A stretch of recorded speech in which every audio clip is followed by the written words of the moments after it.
Siapakah wanita terbaik sepanjang sejarah manusia?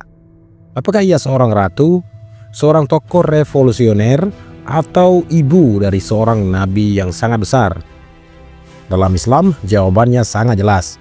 Al-Quran menyebutkan satu nama, satu sosok wanita mulia yang kisahnya diabadikan dalam sebuah surah khusus, Maryam. Ya, Maryam binti Imran atau Maria. Wanita yang bahkan malaikat bersujud menghormatinya dan seluruh dunia mengenalnya sebagai ibu dari Nabi Isa alaihi salam.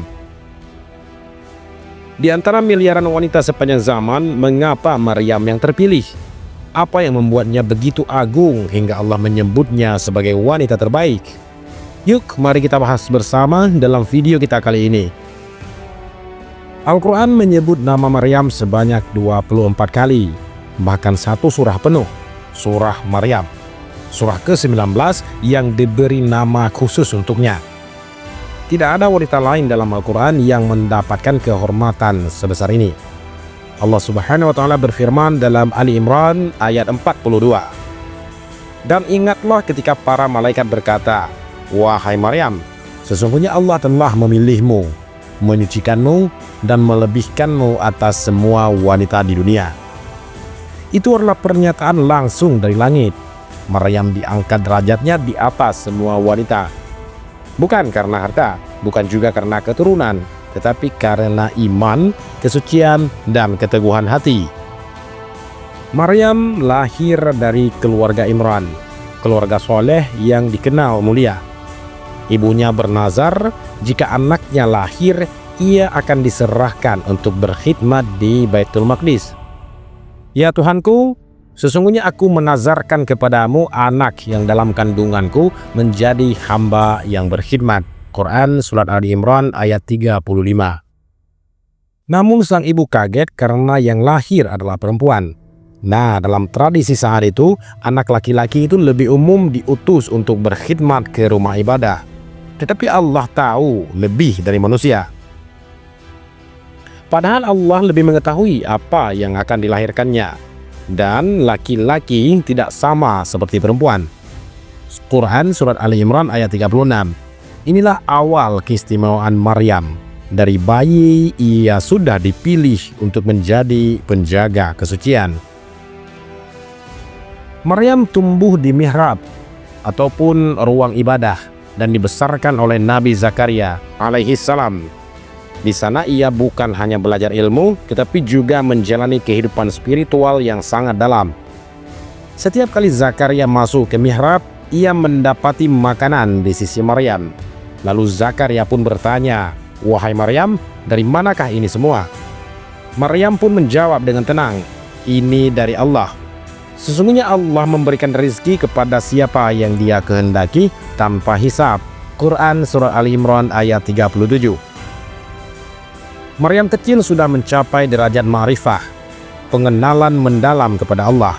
Ia mampu bertahan dalam kesendirian karena hatinya selalu bersama Sang Pencipta. Klimaks dari kisah Maryam adalah saat Allah mengutus malaikat Jibril untuk memberinya kabar. "Wahai Maryam, sesungguhnya Allah memberikan kabar gembira kepadamu tentang sebuah kalimat darinya. Namanya Al-Masih, Isa putra Maryam." Quran Surat Ali Imran ayat 45. Di situ Maryam pun terkejut. Bagaimana mungkin ia akan melahirkan, padahal tak pernah disentuh laki-laki? Jawaban Allah sederhana tapi dahsyat. Demikianlah Allah menciptakan apa yang Dia kehendaki. Quran Surat Ali Imran ayat 47. Maryam menghadapi cobaan yang sangat berat. Hamil tanpa suami di tengah masyarakat konservatif, ia menanggung beban sosial yang sangat luar biasa. Tapi ia tetap bersabar. Ia pergi ke tempat yang jauh dan melahirkan di bawah pohon kurma.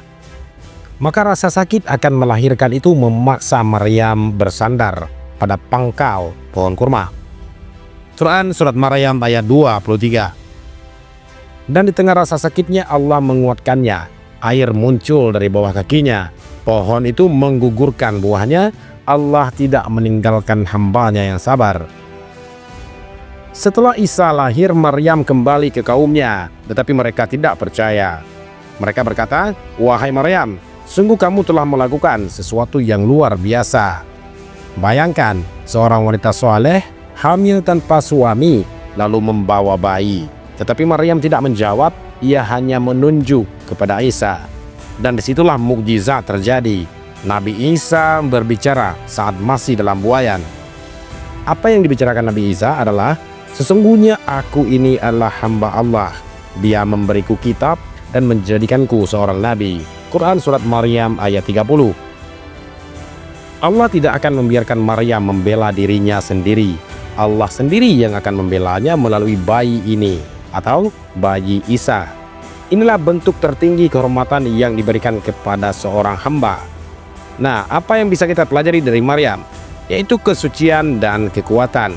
Maryam adalah simbol kesucian. Ia menjaga dirinya, menjaga kehormatannya, dan karena itu Allah mengangkatnya. Selanjutnya adalah kesabaran dalam menghadapi ujian.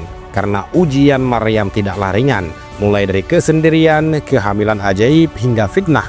Tetapi ia tidak pernah protes. Ia tetap yakin kepada Allah. Pelajaran selanjutnya adalah tawakal total kepada Allah. Maryam tidak mengandalkan siapapun kecuali Tuhannya. Bahkan di saat paling gelap sekalipun, ia berserah diri. Diam yang penuh makna. Dalam menghadapi fitnah, Maryam memilih diam karena ia tahu bahwa yang akan berbicara adalah kebenaran, bukan amarah. Maryam tidak hanya dipuji di dalam Islam, bahkan di dalam tradisi Kristen, ia dikenal sebagai Virgin Mary. Dalam tradisi Yahudi, ia diakui sebagai perempuan suci dari garis keturunan yang mulia. Tetapi hanya dalam Islam, dalam Al-Quran, kisah Maryam diceritakan dengan utuh, penuh penghormatan dan penuh cinta dari langit. Dalam hadis sahih, Nabi Muhammad SAW bersabda, "Banyak laki-laki yang sempurna, tapi tidak ada wanita yang sempurna kecuali Maryam binti Imran dan Asiyah istri Firaun." Hadis riwayat Bukhari dan Muslim. Maryam adalah panutan sejati. Ia bukan wanita yang kuat karena senjata, tetapi karena hati. Ia bukan wanita populer karena kata-kata, tetapi karena sikapnya. Di tengah dunia yang penuh dengan fitnah, Maryam mengajarkan kita arti menjaga diri. Di tengah dunia yang penuh keluhan, Maryam menunjukkan makna sabar. Di tengah hiruk pikuk opini manusia, Maryam membuktikan bahwa diam bisa menjadi pembelaan terbaik apabila kita berdiri di posisi kebenaran. Wahai muslimah, wahai mukminin, jika ingin menjadi mulia, belajarlah dari Maryam. Maryam bukan hanya ibu dari seorang nabi, namun ia adalah simbol keimanan sepanjang zaman. Nah, jika video ini menyentuh hati kamu, jangan lupa like, share, komen, dan subscribe. Dan tulis di kolom komentar pelajaran apa yang paling mengena dari kisah Maryam menurut kamu. Wallahul muwafiq ila aqwamit thoriq. Assalamualaikum warahmatullahi wabarakatuh.